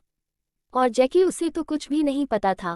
वो तो हिस्सा पॉइंट था कि उसकी इतनी इनक्रेडिबल बॉस किसी को डेट कर रही है, पर उसे इस बारे में कुछ भी नहीं पता। जैकी मोक्ष की तरफ देखकर गुस्से से बोला, हे यू, मेरे बॉस से दूर हटो, तुम उन्हें ऐसे नहीं पकड़ सकते। भले ही मोक्ष किसी ग्रीक गॉड की तरह हैंडसम था, पर सिर्फ हैंडसम होना तो काफी नहीं है ना। उसकी बॉस हर फील्ड में टॉप पर थी। वो एक क्वीन की तरह थी जिसे लोग बस दूर से ही एडमायर कर सकते थे। वो अपने बॉस के लिए परफेक्ट लड़का चाहता जो उनकी स्टैंडर्ड से मैच होता, बिल्कुल उसकी बॉस की तरह। पैसा, पावर, उसके पास सब कुछ होना चाहिए, सिर्फ खूबसूरत चेहरा होने का क्या फायदा? अगर उसके बॉस को हैंडसम लड़का चाहिए तो वो ऐसा लड़का ढूंढेगा जो हैंडसम के साथ साथ पैसे और पावर में भी उसकी बॉस के बराबर हो। मोक्ष, जो अब तक चुपचाप बैठकर प्यार से अपनी बेबी डॉल को निहार रहा था, जैसे ही उसने जैकी की बात सुना तो उसका ऑरा एकदम से डार्क हो गया। पूरे रूम में जैसे एक दबाव बन गया था। वरुण, तेजस, जो जैकी को दया भरी नजरों से देख रहे थे। बेचारा बच्चा, अनजाने में ही उसने शैतान को जगह दिया। अब पता नहीं ये शैतान क्या करेगा। बाकी सब भी मोक्ष से आती हुई डार्क और खतरनाक ऑरा को महसूस कर पा रहे थे। मोक्ष ने अपनी कोल्ड आंखें जैकी की तरफ घुला ली। मोक्ष की खतरनाक नजरें खुद पर पाकर जैकी का तो गला ही सूख गया। ईशानी के साथ रहकर उसने बहुत सारी माफिया को देखा था, पर मोक्ष जैसा खतरनाक ऑरा उसने किसी के पास भी महसूस नहीं किया था। वेद और नकुल भी मोक्ष को गुस्से में देख पा रहे थे। ईशानी ने जब देखा कि मोक्ष का गुस्सा आउट ऑफ कंट्रोल होने वाला है तो उसने जेटली मोक्ष की हाथों को थाम लिया और उसकी हथेलियों को सहलाने लगी। ईशानी की छुअन महसूस करके मोक्ष ने जैकी के ऊपर से अपनी नजरें हटा ली और ईशानी की तरफ देखने लगा। ईशानी की खूबसूरत ये आंखों में देखने के बाद मोक्ष धीरे धीरे शांत होने लगा। वही मोक्ष को शांत होता देख सब ने एक राहत की सांस लिया। जैकी की जान में जैसे दोबारा जान वापस आ गई, वरना मोक्ष की खतरनाक नजरों से उसे ऐसा लग रहा था जैसे मोक्ष उसे नजरों से ही जलाकर मार डालेगा। फिर उसने अपनी बॉस की तरफ देखा और मासूम चेहरा बनाकर बोला, बॉस, क्या आपने देखा ये मुझे कैसे घूर रहे थे? क्या आप अपने छोटे से भाई को ऐसे किसी को परेशान करते हुए देख सकते हैं? वही नकुल ने अपना सिर ही पीट लिया और मन ही मन सोचा, चाहे कुछ भी हो जाए ये पीढ़ी कभी अपनी आदत नहीं छोड़ेगा। आपने मुझे बिना बताए बॉयफ्रेंड बना लिया। क्या आपने मेरे बारे में नहीं सोचा? मैं तो खुद ही आपके लिए लड़का ढूंढना चाहता था। उसकी बात सुनकर ईशानी ने अपना सिर ना में हिला दिया। नकुल ने जैकी को अपने पास खींचकर बैठा दिया। उसके ऐसे खींचने से जैकी चिढ़ते हुए बोला, क्या हुआ? तुमने मुझे ऐसे क्यों खींचा? मैं बॉस से बात कर रहा था ना। पर जब उसकी नज़र मोक्ष की तरफ गई तो वो एकदम से चुप हो गया क्योंकि मोक्ष उसे गुस्से से घूर रहा था। सबको जैकी को ऐसे देखकर हंसी आ रही थी। वरुण, तेजस, नमन, राघव भी जैकी को आंखें फाड़े देख रहे थे कि इस बच्चे में कितनी हिम्मत है जो ये डेविल के सामने ऐसी बातें कर रहा है। तभी जैकी, जो अब तक निडर होकर सवाल कर रहा था, उसने एक झूठी स्माइल के साथ मोक्ष की तरफ देखकर बोला, जीजा जी, मैं तो बस ऐसे ही बोल रहा था, मुझे आप दोनों के बारे में कुछ पता नहीं था ना। मेरी बॉस हर चीज़ में इनक्रेडिबल है, इसलिए मैं तो बस देखना चाहता था कि आप बॉस के लिए कैपेबल है या नहीं। पर आप तो सबसे बेस्ट है। आज से आप ही मेरे जीजा जी हो, मैं आपको फुल सपोर्ट करता हूँ। उसकी ऐसी बात सुनकर सब शॉक हो गए। इस लड़के ने तो कितनी जल्दी अपना रंग बदल दिया। थोड़ी देर पहले तो ये मोक्ष को गुस्से दूर होने को कह रहा था और अब थोड़ी ही देर में डस ने मोक्ष को जीजा भी बना दिया। ईशानी जानती थी जैकी कितने बड़ा डैम्सबाज है, इसलिए उसने अपना सिर ना में हिला दिया। वही नकुल भी जानता था ये पिद्दी जैकी एक नंबर का नौटंकीबाज है। यही उसकी बात सुनकर और उसके मुंह से जीजा सुनकर मोक्ष के होठों पर डेविल स्माइल आ गई। तभी वेद जो अब तक चुप था वो बोल पड़ा, दशु तुमने मुझे बताया क्यों नहीं कि मोक्ष राजवंश को डेट कर रही है। उसके मुंह से अपनी बेबी डॉल के लिए इशू बनकर मोक्ष की आंखें सिकुड़ गई, पर वो कुछ नहीं कर सकता था क्योंकि मैं लड़का उसकी बेबी डॉल का भाई था। ईशानी ने मोक्ष को देखा जो अपने गुस्से को शांत करने की कोशिश कर रहा था, फिर वेद की तरफ देखकर बोली, भाई हम दोनों अभी साथ में हैं। उसकी बात सुनकर वेद का मुंह खुला का खुला रह गया। इसका मतलब क्या? अगर वो अपनी बहन को नहीं पूछता तो क्या वो कभी उसको बताती ही नहीं कि वो दोनों साथ में हैं? तभी वेद ने खुद को इंट्रोडर्मूस करके बोला, हेलो माय राजवंश में वेद सहगल हूँ, ईशानी का भाई। आई होप आप मेरी बहन का अच्छे से ख्याल रखेंगे। अगर मैं बहन को कोई परेशानी या तकलीफ हुई तो आपको इस वेद सहगल का सामना करना पड़ेगा। इस वक्त वेद की टोन बिल्कुल सीरियस हो गई थी। वो सिर्फ ईशानी के आगे बच्चा बन जाता था, पर दुनिया के सामने वो एक सीरियस और कोला पसंद था। वो मेरी है, मैं उसकी अच्छे से खपाल रखूंगा, मोक्ष ने बिना झिझक के जवाब दिया। इस वक्त भी उसकी आंखें ईशानी पर टिकी हुई थी और उसकी आंखों में ईशानी के लिए प्यार और जुनून साफ नजर आ रहा था। मोक्ष की बातों से वेद थोड़ा सेटिस्फाइड हो गया था। वो अपनी प्यारी बहन को किसी गलत हाथ में जाते नहीं देख सकता था, पर मोक्ष की आंखों में ईशानी ने लिए प्यार साफ दिख रहा था, जिस वजह से वेद घोड़ा रिलैक्स हो गया। तभी वरुण बोला, क्या आप सहगल फैमिली के बेटे हो? उसकी बात सुनकर वेद ने हमें अपना सिर हिला दिया। सब हैरान थे, तेजस, नमन, राघव भी। उन्होंने नहीं सोचा था कि सहगल फैमिली का बेटा ईशानी का भाई है। सहगल फैमिली से ज़्यादातर मेंबर आर्मी में रह चुके हैं, जिस वजह से उनकी रेपुटेशन बहुत हाई है। मोक्ष को तो कोई फर्क नहीं पड़ा क्योंकि वो पहले से ही जानता था कि वेद सहगल फैमिली का इकलौता बेटा है, क्योंकि ईशानी के वेद के साथ देखते ही उसने किसी को वेद की इन्फॉर्मेशन देने को बोल दिया था, जिसने 5 मिनट में ही वेद का इन्फॉर्मेशन मोक्ष को दे दिया था। घर वो ईशानी के साथ उसका क्या रिलेशन है ये नहीं जानता था, पर जब उसे पता चल गई और ईशानी ने बोल दिया कि वेद उसका भाई है तो मोक्ष शांत हो गया। थोड़ी देर बाद वेटर सबके लिए खाना लेकर आ गए। मोक्ष ने सारा खाना ईशानी की पसंद के हिसाब से ऑर्डर कर दिया था, जिस वजह से सब मोक्ष को घूर रहे थे। अगर उसे अपना प्यार दिखाना है तो ये सिर्फ अपने और भाभी के लिए उनकी पसंद के हिसाब से मंगवाता। सबके लिए ऑर्डर करने की क्या जरूरत थी? तेजस मन ही मन सोच रहा था। मोक्ष खुद ही अपने हाथों से ईशानी को खाना सर्व कर रहा था। मोक्ष की इतनी लविंग नेचर को देखकर तो सबको एक और झटका लगा। सब जानते थे मोक्ष कितना एरोगेट और डेंजरस है। बिजनेस वर्ल्ड में तो सब मोक्ष को कुएल और शैतान की नाम से जानते थे, जिसे एक भी गलती बर्दाश्त नहीं है। को किसी लड़की को अपने आसपास भी भटकने नहीं देता था, पर यहाँ तो वो ईशानी को किसी बच्चे की तरह पेपर कर रहा था। सब खा रहे थे, वही मोक्ष रह रहकर ईशानी को कुछ न कुछ खुद की हाथों से खिला रहा था और खुद भी ईशानी की प्लेट से और इसके हाथों से खाना खा रहा था। उनका ये प्यार भरा डिस्प्ले वहां बैठा हर कोई अपने आंखें फाड़े देख रहा था। आज तो मोक्ष उन्हें हार्ट अटैक देकर ही मानेगा, पर उन सब की रिएक्शन का मोक्ष पर कोई फर्क नहीं पड़ रहा था। वो तो ऐसे बिहेव कर रहा था जैसे वो सब हवा हो। तभी ईशानी की नज़र ग्लास डोर से बाहर गई, जहां से कुछ लोग अंदर आ रहे थे। उन्हें देखकर ईशानी की आंखों में शैतानी चमक आ गई, जिसे किसी ने नोटिस नहीं किया, पर मोक्ष ने उसकी हर हरकत की नोटिस कर लिया था। जब मोक्ष ने ईशानी की नज़रों का पीछा किया तो उसकी आंखें सर्द हो गई, क्योंकि वहां से वुल्फ गैंग के कुछ मेंबर एंटर कर रहे थे।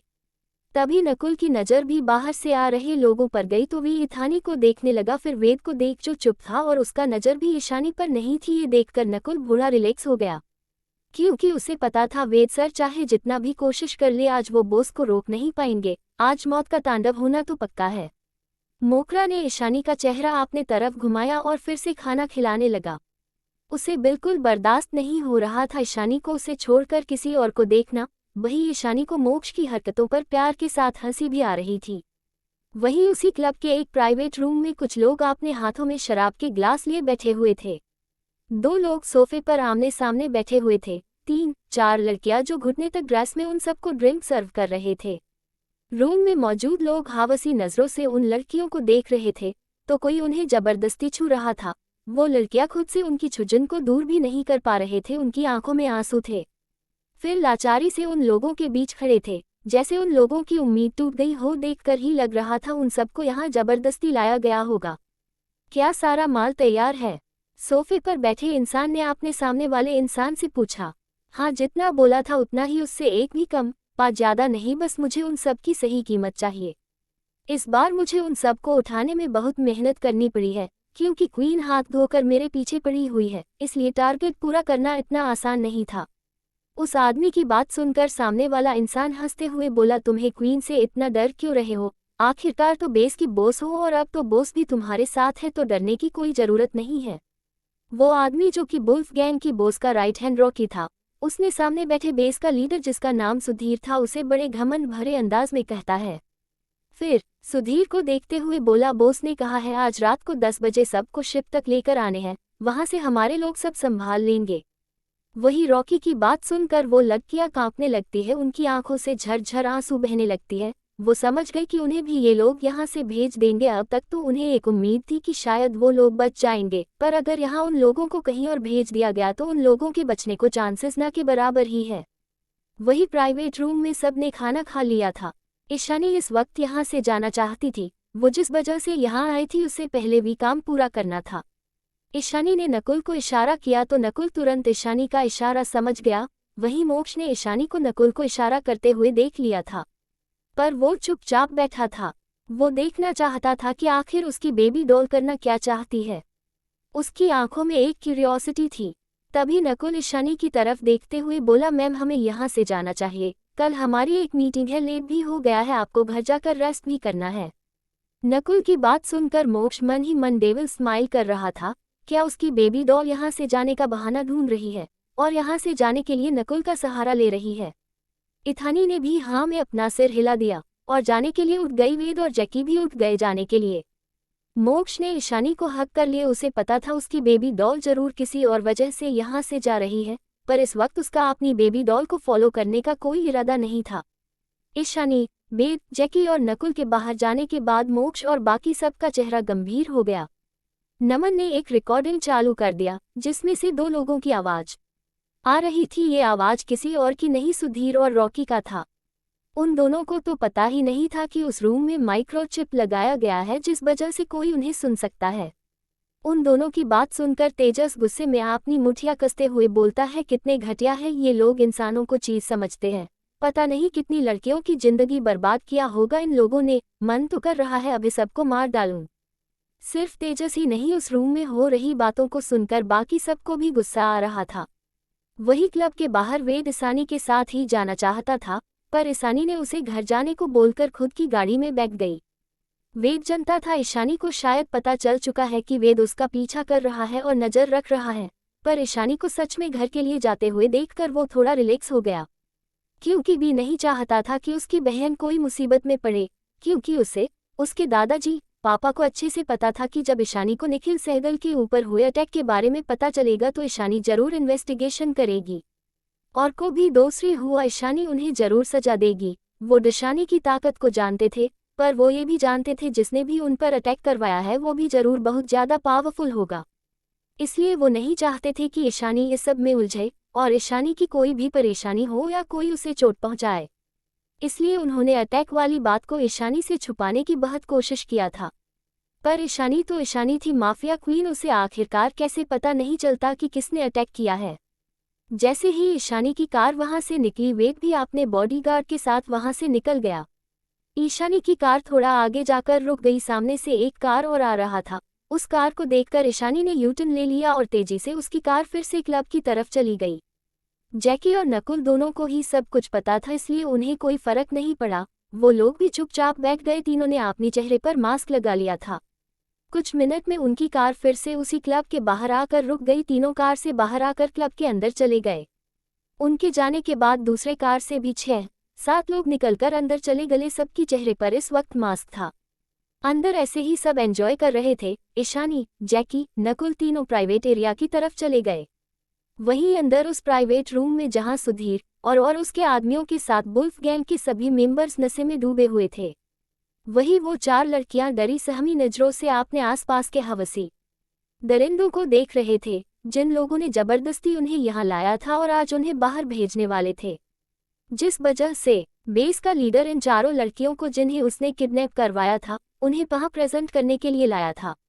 रॉकी ने उन चारों में से एक को खींचकर अपने ऊपर बैठा लिया और उसे यहाँ वहां छूने लगा। वो लड़की चाहकर भी उसे खुद से दूर नहीं कर पा रही थी, उसकी आंखों से आंसू बह रहे थे। तभी रूम का दरवाजा चढ़ाम की आवाज के साथ खुल गया और 3 लोग अंदर आ गए। सबके चेहरे पर मास्क था, जिस वजह उन्हें पहचानना लगभग नामुमकिन था। 3 लोगों को ऐसे अंदर घुसते देख रूम में बैठे सभी लोग सतर्क हो गए। जब सबने 3 लोगों को देखा तो सबने उनकी तरफ गन पॉइंट कर दिया। वहीं रॉकी, जो अब तक उस लड़की को गलत तरीके छू रहा था और उसकी गर्दन पर किसी भूखे भेड़िए की तरह किस के साथ बाइट कर रहा था, उसने आवाज सुनकर उस लड़की को छोड़ दिया और मुड़कर उन 3 लोगों को देखने लगा, जो कोई और नहीं ईशानी, नकुल और जैकी थे। ईशानी, नकुल और जैकी को उन लोगों की गन पॉइंट करने से कोई हर नहीं लग रहा था। ईशानी के चेहरे पर इस वक्त एक डेविल स्माइल थी, जो उसके मास्क के पीछे छिप रही थी। तभी रॉकी बोला, कौन हो तुम लोग? तुम लोगों की हिम्मत कैसे हुई इस रूपम में आने की? सुधीर भी उन तीनों को देखकर गुस्सों से बोला, तुम लोग कौन हो और तुम लोग अंदर कैसे आए? किसने तुम लोगों को अंदर आने की परमिशन दिया? उसकी बात सुनकर ईशानी डेविल की तरह हंसते हुए बोली, मौत के आने के लिए कभी किसी की परमिशन की जरूरत नहीं पड़ती। उसकी इतनी खतरनाक हंसी और उसकी बात सुनकर सब एक पल के लिए डर गए। रूम का एटमॉस्फेयर बहुत कोल्ड हो गया था। ईशानी की आंखें किसी गहरी अंधेरी खार की तरह लग रही थी, जो सबको अपने अंदर अंधेरे में डूबा लेगी। तभी रॉकी गुस्से में बोला, ठीक है, अगर तुम लोगों का मरने का इतना ही शौक है तो अभी मैं तुम्हारी शौक पूरा कर देता हूँ। इतना कहकर रॉकी ने गाइस को इशारा करके बोला, तीनों में से कोई यहाँ से जिंदा वापस नहीं जाना चाहिए। उसकी बात सुनकर सभी गार्ड ईशानी, नकुल, जैकी की तरफ फायर करने लगे। तभी उस रूम में दर्दनाक चीख गूंजने लगी। जब सुधीर और रॉकी ने देखा कि अभी क्या हुआ तो उनकी आंखों में शौक आ गई। उनके ज्यादातर गार्ड मरे हुए पड़े थे, सबके सिर पर गोली लगी थी। जान रॉकी ने सामने देखा तो ईशानी अपनी हाथ को अपनी ब्लैक कोट के केपन किट में डालकर अब भी शांति से चलकर उसकी तरफ आ रही थी। वहीं जैकी ने उन चारों लड़कियों को एक कोने में पीछे की तरफ कर लिया था, ताकि इस फायरिंग में उन्हें गोली न लग जाए। वहीं पीछे कुछ 6 से 7 गार्ड उनके सारे आदमियों को मार रहे थे। पर रॉकी और सुधीर सबसे ज्यादा हैरान तब हो गए जब उन्होंने उन गार्ड्स के सीने में उस बैच को देखा, जो क्वीन के गैंग मेंबर्स का सिंबल था, जिनसे उलझने से पहले अंडरवर्ल्ड के सभी लोग 100 बार सोचते थे, यहाँ तक कि रॉकी बॉस डैनियल भी क्वीन से पंगा नहीं लेता था। वहीं सुधीर की हालत तो जहर के मारे खराब हो रही थी। उसे तो लगा था वुल्फ गैंग से साथ हाथ मिलाने के बाद वो अपना बिजनेस और दबदबा अंडरवर्ल्ड में और बढ़ा सकता है, पर यहाँ तो उसके सामने मौत की देवी खड़ी थी। वो जानता था क्वीन के होते हुए वो अपना काम आराम से नहीं कर सकता था, इसलिए उसने डैनियल के साथ हाथ मिलाया था, ताकि वो बिना किसी परेशानी के यहाँ अपनी बिजनेस की बला सके।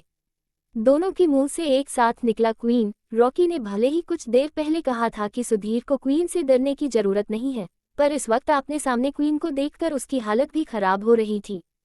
कुछ ही मिनटों में इथानी के गार्ड्स ने सुधीर और रॉकी के साथ आए हुए सभी गाइस को मार दिया था। ईशानी जाकर आराम से उन दोनों के सामने वाले सोफे पर पैर चढ़ाए बैठ गई। वो इस वक्त बिल्कुल अपनी नाम की तरह अंधेरी दुनिया की रानी लग रही थी। जैकी भी आकर ईशानी की दूसरी साइड बैठ गया। वैसे भी उसे इन जोकरों से कोई डर नहीं था। उनके पीछे गार्ड्स खड़े हो गए। नकुल भी ईशानी के एक साइड पर खड़ा हो गया। तभी सुधीर को डर के मारे कांप रहा था। वो अपने हर को काबू करने की कोशिश करते हुए बोला, देखिए क्वीन, हमारा आपसे कोई दुश्मनी नहीं है, तो फिर आपने हमारे सारे आदमियों को क्यों मारा? देखिए, भले ही आप बहुत पावरफुल है, पर हम भी कोड ऐसे वैसे गैंग से नहीं है। उसकी बात सुनकर ईशानी हंसने लगी और अपनी ठंडी आवाज में बोली, कुछ दिन पहले तुम्हारे गैंग मेंबर आई लैब से सीरम चोरी करने आए थे। उसकी बात सुनकर सुधीर को भी पाद आ गया तो वो बोला, हमें कॉन्ट्रैक्ट मिला था। उसकी बात सुनकर नकुल गुस्से में बोला, तुम्हारी हिम्मत कैसे हुई क्वीन के अंडर आता हुआ किसी भी प्रॉपर्टी पर नजर डालने की? उसकी बात सुनकर सुधीर को और भी डर लगने लगा। अब उसे समझ में आ गया था कि वो लैब शायद क्वीन के अंडर है, इसलिए तो उसके जितने भी आदमी उस मिशन पर गए थे वो सभी मारे गए। तभी जैकी बोला, तुम जैसे कीड़ों को तो तड़पा तड़पा कर मरना चाहिए। तुम जैसे पटिया लोगों को इंसान क्या बाजार में बिकने वाली चीज लगती है? पता नहीं तुम जैसे लोगों की वजह से कितने लोग मरे होंगे, कितनी फैमिली बर्बाद हुआ होगा। उसकी बात सुनकर रॉकी ईशानी की तरफ देखकर बोला, तुम क्वीन हो तो क्या हुआ? अगर तुमने हमें कुछ भी किया तो मेरे बॉस तुम्हें छोड़ेंगे नहीं। रॉकी ने इतना ही कहा था कि अगले पल उसके हाथों पर एक गोली लगी। ये गोली ईशानी ने चलाई थी। उसने इतने जल्दी गन निकलकर गोली चलाया था कि किसी ने नोटिस ही नहीं किया। उसको चिल्लाता देख ईशानी ने गार्ड को कुछ इशारा किया तो गार्ड ने रॉकी के पास जाकर एक थापड़ लगा दिया और बोला, एकदम ग्रुप, बॉस को ऊंची आवाज पसंद नहीं है, इसलिए चुप बैठ वरना अगली गोली सीधे सिर पर लगेगी। उस गार्ड की बात सुनकर रॉकी चुप हो गया तो जैकी को हंसी आ गई। वो हंसते हुए बोला, अब तो बड़ा उछल रहा था, अब सारी हिकड़ी निकल गई। रॉकी बस उसे घूर कर देखता है पर वो कुछ बोलता नहीं है। रॉकी को इस हाल में देखकर सुधीर भी डर गया। फिर ईशानी को देखकर बोला, देखिए क्वीन, अगर आप ये जानना चाहते हैं कि किसने सीरम की फॉर्मूला चोरी करने को बोला था तो ये मुझे नहीं पता, क्योंकि जिसने कॉन्ट्रैक्ट दिया था उसने अपनी आइडेंटिटी डिस्क्लोज नहीं किया था। उसकी बात सुनकर ईशानी ने कुछ नहीं कहा। उसने एक चाकू निकाला और गार्ड को कुछ इशारा किया तो गार्ड ने तुरंत सुधीर को पकड़ लिया और उसकी हाथों को टेबल पर रख दिया। सुधीर अपने हाथ को छुड़ाने की बहुत कोशिश कर रहा था, तभी फिर से उस कमरे में चीख गूंजने लगी जो कि सुधीर की थी, क्योंकि ईशानी ने उसका एक उंगली काट दिया था। सुधीर के चिल्लाने से भी ईशानी को कोई फर्क नहीं पड़ा और ईशानी ने फिर से चाकू को उसकी उंगली पर फिराया और एक झटके में सुधीर की एक और उंगली उसके हाथ से अलग हो गई। उसके चिल्लाने से ईशानी इरिटेटेड फेस बनाकर बोली, मुंह बंद कर इसका। फिर उसने उसका एक और उंगली काट दिया। ईशानी ये सब इतनी कैजुअली कर रही थी जैसे ये उसका रोज का काम हो। नकुल और जैकी की तो कोई फर्क ही नहीं पड़ रहा था, ये तो बस शुरुआत है। उन लोगों ने तो ईशानी की और ज्यादा बेरहम देखा था। तभी इथानी अपनी ठंडी आवाज में बोली, कैसा लग रहा है? अच्छा तो लग रहा है ना? पता नहीं कितनी बच्चे और लड़कियों के साथ तुमने ये सब किया होगा, तो अब तो तुम्हें ये सब अच्छा लगना चाहिए। उसकी बात सुनकर सुधीर, जिसके मुंह पर गॉड ने टेप चिपका दिया था, वो कुछ बोल ही नहीं पा रहा था। वो बस देख रहा था जो उसके साथ हो रहा था। ईशानी ने बड़ी बेरहमी के साथ उसकी सारी उंगलियां काट दिया। फिर उसने एक गार्ड को इशारा किया तो गार्ड ने तुरंत आगे आकर ईशानी के हाथ में एक सीसी और सिरिंज पकड़ा दिया। ईशानी ने उस सीसी की लिक्विड को सुधीर की गले में इंजेक्ट कर दिया और गार्ड ने उसके मुंह से टेप हटा दिया। तो सुधीर दर्द में चिल्लाने लगा, क्या इंजेक्ट किया है तुमने, बताओ मुझे। सुधीर को ऐसा लग रहा था जैसे उसके पूरे शरीर को कोई आग में जला रहा हो और काट रहा हो। ईशानी शांत भाव से बोली, ये ड्रग्स है जो तुम लड़कियों को देते हो। ये बात अलग है कि मैंने इस ड्रग्स के साथ एक्सपेरिमेंट किया है, पर अब तक जानवर पर टेस्ट नहीं हुआ है, इसलिए ये मैंने तुझ पर टेस्ट किया, आगे तेरी किस्मत। इतना कहकर ईशानी हेविल की तरह हंसने लगी। उसकी भयानक हंसी सुनकर सब डर गए। रॉकी को तो अब बहुत डर लग रहा था। उसके सामने बैठी लड़की शैतान है, सच कहते हैं अंडरवर्ल्ड में लोग। यही सुधीर की हालत बहुत ज्यादा खराब हो गई। उसके नाक और आंख, मुंह से खून आने लगा था। सुधीर इस दर्द को अब बर्दाश्त नहीं कर पा रहा था, वो इसी वक्त मर जाना चाहता था। गार्ड ने फिर से उसके मुंह को बंद कर दिया था, वो चाह कर भी चीख भी नहीं पा रहा था। थोड़ी देर में सुधीर का सरिस ढीला पड़ गया, अब मर गया था। उसके मार जाने के बाद ईशानी रॉकी की तरफ देखने लगी। उसकी खतरनाक नजरों से और बेरहमी से रॉकी कांप गया। उसे नहीं लगा था कि क्वीन इतनी आसानी से उन सबको मार डालेगी। तभी ईशानी रॉकी को देखते हुए अपनी सर्द आवाज में बोली, वुल्फ गैंग ने किसके कहने पर निखिल सहगल पर हमला करवाया था? जब रॉकी ने ईशानी का सवाल सुना कि किसने निखिल सहगल पर हमला करवाया था तो वो सोच में पड़ गया, पर फिर उसे कुछ याद आया तो वो ईशानी की तरफ देखने लगा। वही दूसरी तरफ मोक्ष के प्राइवेट रूम में मोक्ष जो सब कुछ सुन रहा था, वो ईशानी की वॉइस से ही उसे पहचान गया था। अब जब उसने ईशानी को मुंह से वेद सहगल के हेड निखिल सहगल का नाम सुना तो उसे समझ आ गया कि ईशानी वुल्फ गैंग से कुछ इन्फॉर्मेशन निकलवाना चाहती है। उसने डिवाइस को बंद कर दिया। उसे अब भी यकीन नहीं हो रहा था कि उसकी बेबी डॉल माफिया क्वीन है। उसकी आंखों में अपनी शेरनी के लिए एक प्राउड वाली चमक थी। अब उसे समझ आया कि 2 साल पहले ईशानी इतनी फ्लॉलेसली उन सभी आदमियों को कैसे हरा दिया था। क्वीन को तो ऐसा ही फियरलेस होना चाहिए, बिल्कुल उसकी बेबी डॉल की तरह। अब उसे समझ आया कि वो 2 सालों में ईशानी को ढूंढ क्यों नहीं पाया। तभी तेजस बोला, यार तुमने डिवाइस क्यों बंद कर दिया, मुझे आगे सुनना था। पार क्वीन कितनी कमल की है, बिल्कुल अपनी नाम की तरह। अगर हम अभी वहां जाए तो जरूर मैं क्वीन को देख पाऊंगा। उसकी खतरनाक बातें भी बड़ी प्यारी लग रही। मुझे तो पहले से ही क्वीन पर क्रैश था। आज उनकी अच्छे काम और बातों ने मुझे और भी ज्यादा इम्प्रेस कर दिया। अगर एक बार मुझे उन्हें देखने का मौका मिला तो मैं जरूर उन्हें अपनी दिले हाल बयां करूंगा। तारांकन तेजस बस खुश होते हुए बड़बड़ाए जा रहा था, इस बात से अनजान की कोई उसे खा जाने वाली नजरों से घूर रहा है। जब तेजस की महसूस हुआ कोई उसे घूर रहा है तो उसने देखा कि मोक्ष उसे गुस्से में घूर रहा था। मोक्ष को गुस्से में देख तेजस चुप हो गया और मुंह बना दिया। अब उसने ऐसा क्या कर दिया जो ये डेविल उसे ऐसे गुस्से में घूर रहा है, उसे समझ नहीं आ रहा था। तभी वरुण बोला, मोक्ष तुझे क्वीन की आवाज़ थोड़ी जानी पहचानी नहीं लग रही है। उसकी बात सुनकर सब उसे कंफ्यूजन से देखने लगे, सिर्फ मोक्ष को छोड़कर, क्योंकि मोक्ष के सिवा किसी को भी आवाज़ पहचान में नहीं आई। वरुण को भी बस डाउट था। तभी नमन बोला, बोस लास्ट में उन्होंने निखिल सहगल का नाम लिया था। क्या ये निखिल सहगल वेद सहगल के फादर है? अगर क्वीन वेद अग्रवाल के फादर के बारे में ही पूछ रहे हैं तो जरूर वो सहगल फैमिली को जानते ही होंगे। उसकी बात सुनकर मोक्ष की होंठों पर एक पल के लिए तिरछी स्माइल आ जाती है। तभी तेजस कहता है, पर वो कैसे जानते होंगे, वो तो एक मिलिट्री फैमिली है, देश में उनका स्टेटस और रुतबा बहुत बड़ा है, और क्वीन तो माफिया से है, क्या उनका क्वीन के साथ कोई लिंक हो सकता है? हाँ बॉस, सहगल फैमिली मिलिट्री से है। माफिया क्वीन को वो सपोर्ट नहीं करते, उल्टा उसके खिलाफ खड़े होते। उसकी बात सुनकर मोक्ष डेविल स्माइल करते हुए बोला, सहगल फैमिली क्वीन के खिलाफ कभी खड़े नहीं होंगे, पर हो अगर क्वीन का कोई दुश्मन होगा तो सहगल फैमिली उस दुश्मन के खिलाफ जरूर खड़े हो जाएंगे। मोक्ष की बातें किसी को कुछ समझ में नहीं आया, सब कंफ्यूजन से मोक्ष की तरफ ही देख रहे थे। तो तेजस चिढ़ते हुए बोला, अरे पार, अब पहेलियां बुझाना बंद कर और बता क्या कहना चाहता है। हाँ मोक्ष, तेरी बातें मुझे कुछ समझ नहीं आया, वरुण भी तेजस का साथ देते हुए बोला। तो मोक्ष एक स्मित के साथ बोला, जब वो क्वीन को अपनी बेटी मानते हो तो क्या वो फिर भी उसके खिलाफ खड़े होंगे? मोक्ष की बात सुनकर वरुण अपनी आंखें बड़ी करके कहता है, तो तू ये कहना चाहता है कि क्वीन सहगल फैमिली की बेटी है? तभी तेजस बोला, पार, इनकी तो फैमिली में पहले से एक बेटी है, अनुजा सहगल, और इन्होंने ईशानी भाभी को भी बेटी बनाया है, अब क्या क्वीन भी इनकी बेटी है? उसकी बात सुनकर मोक्ष ने बस तिरछी स्माइल दे दिया। तभी वरुण चिल्लाते हुए मोक्ष को देखकर अपनी आंखें बड़ी करते हुए बोलता है, एक मिनट, क्या तुम ये कहना चाहते हो कि ईशानी भाभी ही क्वीन जिसे अंडरवर्ल्ड के लोग खौफ खाते हैं? उसकी बात सुनकर मोक्ष ने कोई जवाब नहीं दिया तो वरुण समझ गया कि उसने सही गैस किया है।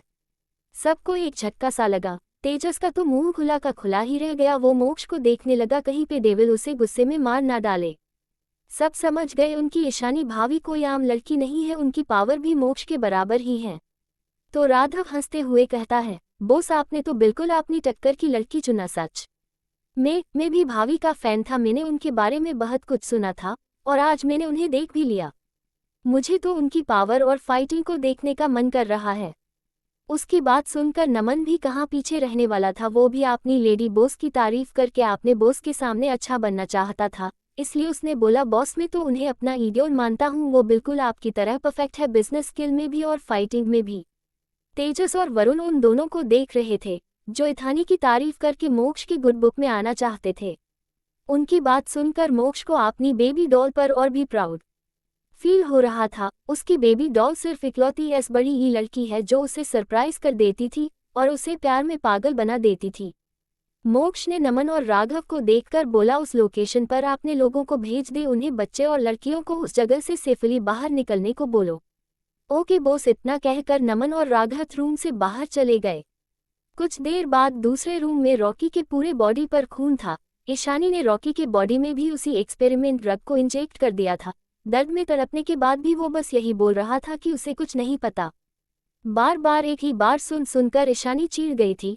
अगले ही पल एक गोली सीधा रॉकी के माथे पर जाकर लगी और उसने छटपटाना बंद कर दिया और एक साइड गिर गया। बॉस, इसने तो हम कुछ नहीं बताया, नकुल ने रॉकी के बॉडी को देखते हुए पूछा, जो अब मर चुका था। उसे कुछ नहीं पता इसलिए उसने कुछ नहीं बताया, इस बारे जेनियल ही जनता होगा बहुत जल्द, मुझे वो आपने बिला में चाहिए। इतना कहकर ईशानी उस रूम से बाहर चली गई तो कुछ और गाइस उस रूम में एंटर कर गए और उस रूम को क्लीन करने लगे। ईशानी ने बाहर आकर देखा तो 4 गार्ड्स बाहर खड़े थे। नकुल, जैकी और ईशानी क्लब से बाहर चले गए। बाहर गॉड के साथ वो 4 लड़कियां भी थी। जब उन चारों ने ईशानी को देखा तो हाथ जोड़कर बैंक पू कहने लगे, आज ईशानी की वजह से उनकी जिंदगी बर्बाद होने से बच गई थी। तभी उनमें से एक लड़की बोली, मैम उनके पास और भी बच्चे जो लड़कियां हैं जिन्हें उन लोगों ने हमारी तरह किडनैप किया था, प्लीज उन सबको भी बचा लीजिए। ईशानी की होंठों पर एक छोटी सी स्माइल आ गई इन लड़कों की देखकर, जो बचने के बाद भाग जाने की बजाय दूसरों के बारे में सोचा। ईशानी ने उन 4 लड़कियों को गाइस के साथ घर भेज दिया। तभी नकुल का फोन रिंग हुआ। ये उन गार्ड्स में से एक का कॉल था जिन्हें ईशानी ने पहले ही उस लोकेशन पर भेज दिया था जहां उन लड़कियों और बच्चों को रखा गया था। बात करने के बाद नकुल बोला, बहुत सारी लड़कियों और बच्चों को बचा लिया गया है और इन सब में माफिया किंग के गैंग ने हमारे लोगों की मदद किया है, वरना हमारे आधे से ज्यादा लोग इस फायरिंग में मारे जाते। उसकी बात सुनकर ईशानी की होंठों पर एक प्यारी सी मुस्कुराहट आ गई, क्योंकि आज उसे पता चल गया था कि मोक्ष ही माफिया किंग है। 2 साल पहले वो उसे देख नहीं पाई थी, पर उसे हमेशा मोक्ष के पास से वही एहसास होता था। आज जब उसे ये पता चल गया कि 2 साल पहले कोई और नहीं वो मोक्ष ही था, तो ये भी पता चल गया कि वो माफिया किंग है। उसे मोक्ष पर इस वक्त बहुत प्यार आ रहा था। मोक्ष की इसी तरह की काम से ही तो वो उस पर फिदा थी। थोड़ी देर में वो मेहरा मेंशन में पहुंच गई। नकुल और जैकी भी वहां से निकल गए। वही कृपा जो आपने रूम की विंडो से ईशानी की कार को अंदर आता हुआ देख रही थी, उसकी होठों पर एक शैतानी स्माइल आ गई। गुस्से की वजह से उसे नींद ही नहीं आ रही थी, इसलिए वो ईशानी के लिए प्लान बना रही थी।